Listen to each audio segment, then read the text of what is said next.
My name is Faith Ubodi. I work for Naicom. Real quick, the few comments or questions I want to make is coming from a place of pain, of anger and frustration. Now, sometimes we gather at forums like this, the commission gives us their strategic plan and all that. But the reality is, for those of us who interface with the insurance public, is like the commission is not really interested in developing this market. I say that with every sense of responsibility.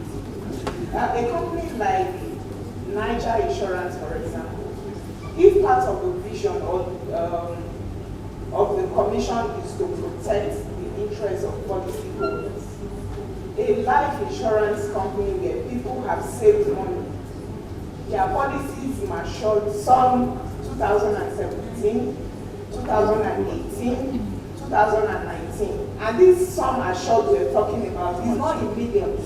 The ones I have, about 5 of them, the sum assured is 200 and something thousand, 300 and something thousand for people who save this money and they are looking forward to it after 5 years. And they tell the company the policy has matured, they surrender the sum, and the company is telling them there's no money. My question is, where was Naicom before Niger Insurance got to the place where they are today? That's number one. Number two, Niger Insurance, as we speak, they still have a managing director. They still have people working there. I don't know to what extent. Are they working there for free? If they are not working for free, and these policy holders, their policies have matured, you are telling somebody who has saved in 5 years 200 and so, you can imagine the financial situation of that person. And the CEO sits down and tells the person there's no cash to pay after 5 years. I think it's the height of unfairness and injustice. Then secondly, I also want to know if the commission is only interested in the corporate business just like operators in this market. Because you find out that an insurance company will say, oh, we settled a claim of 2 billion last year. But for me, it's the platform I represent. You find people calling you over a claim of 100,000 that an insurance company, not just a small insurance company, a big insurance company, has refused to pay. They call me, you need to speak to the MD before they pay. I'll give you 2 instances. Recently, a young man called me, I don't know them. He called me that he's been saving for a particular company. Let me leave the details for now. And when it was time, because of COVID, he couldn't continue, so he wanted to, collect his money back. Mr. Commissioner, sir, the money he has saved so far was 120,000 naira. Most of us seated here, we can afford to give someone 120,000. But for somebody to have saved and is asking for that money, and the company said for you to surrender this policy, we only pay you 24,000 naira.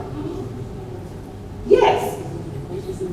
I don't know them, they don't know me, but of course you have a platform and you sent me a DM, you called me, and I had to speak to the MD. The first time I called the MD to say, this is what has come to my attention. If your marketer is telling somebody who has saved 120,000, he can't save anymore because he doesn't have a job, and they are saying they can only pay him 24,000. The first thing he said was, oh, I'm sure you read the policy. When it's time for them to collect money, they will start saying they didn't see it in the policy. I said, that is not fair. You can't say that. But long story short, he looked into the matter, and at the end of the day, I think they paid him about 90-something thousand. 2 weeks ago, I had a guest on my radio station, on my radio program, Comprehensive Motor Insurance. This is another top brand insurance company. The accident was for comprehensive by another vehicle oncoming whose tire flew up and destroyed his own car.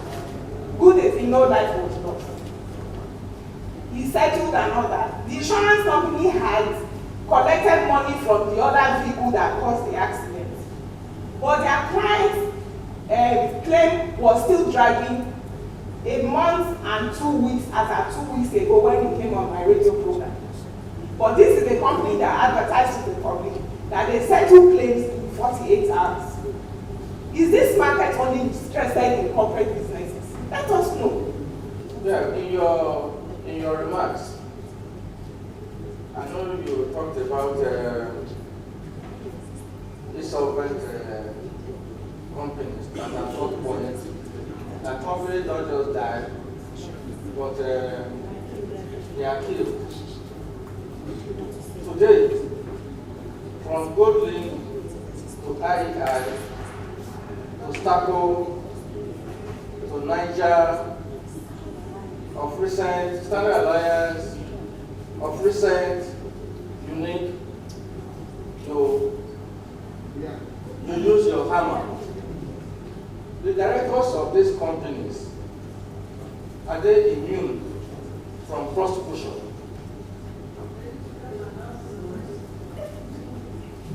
In fact, we want these directors to be prosecuted because I'm aware that all these companies raised money between 2005 and 2007, and they were certified by Naicom. By 2010-11, usually all these companies were already at the other side.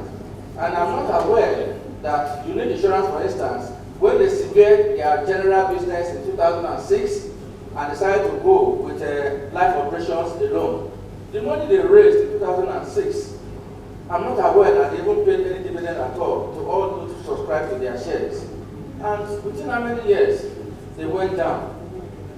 Policyholders are crying, among so many other issues that are begging for solution. So I'm standing here to say that these directors can't prosecute them and at least send a signal to other people. Investments are not light. In 2007, they raised over 16 billion. By 2010, none of this cash was anywhere to be found. Please, Mr. Commissioner and his team, shareholders, they are begging for your intervention, and quickly also. Honorable Commissioner, my name is Omobola Tolushimo. I commend you on the work that you've done so far in the past 1 year. Going by what you read out was, clearly you've done a lot. Congratulations, sir. You spoke earlier about insurance publicity, that you are urging the operators to do more publicity. I like that you mentioned that, sir, because already I've tested something down here for you, based on what I heard from the industry. The issue of insurance committee, that is to be a ground where the regulator and the operators come together.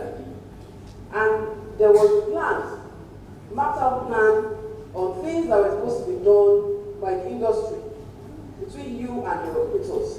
There were committees, different sub-committees set out for what to be done.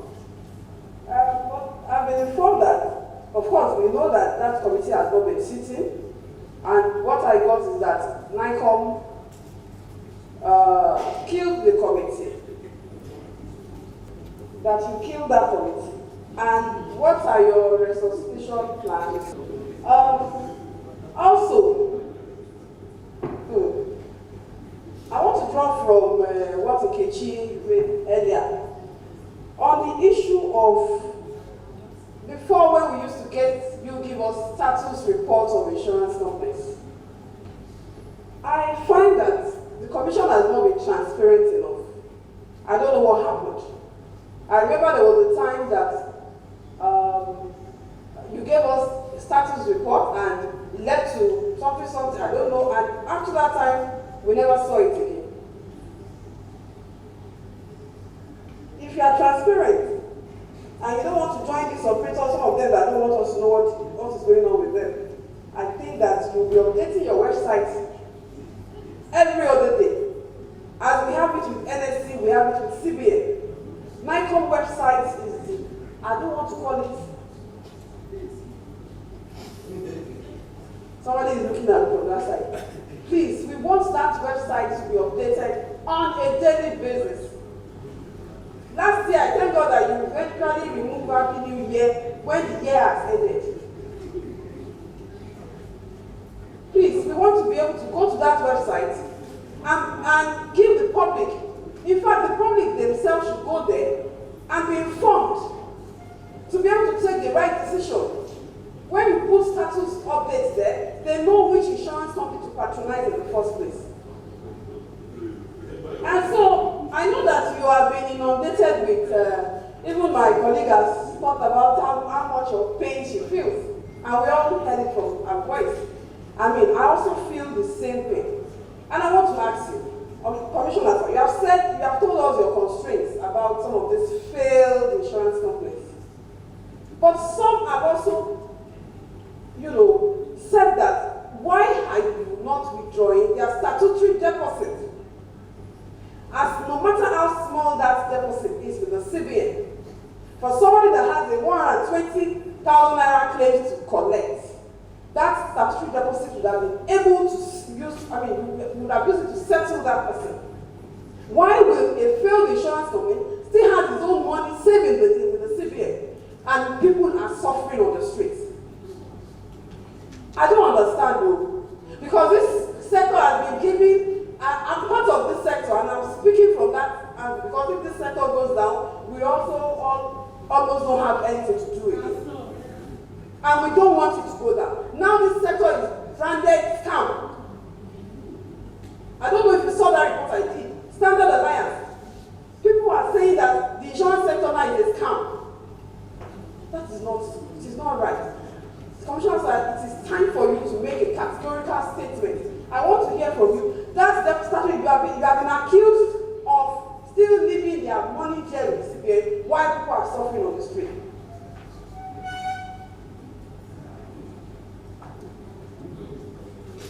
So with the portal now, with the portal, you should be able to have daily updates.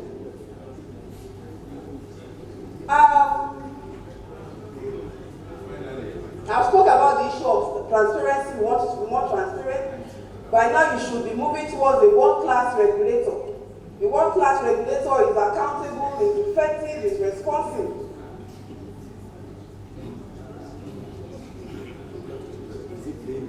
So, sir, we also like you to give us some industry data. With the portal, I mean, you said there is no validation. But give us what you have, even if it is up to 2019. What you have on your website is showing 2016, 2017, 2018. All right. Commissioner, sir, I've not seen you in a long while. Please, sir. So while you are giving us those data, total assets, how much premium income, we also like to know which insurance companies have submitted their annual result. This is July, June, okay, June, oh, okay, June. But we want to an update on who have gotten approval and who have not gotten approval.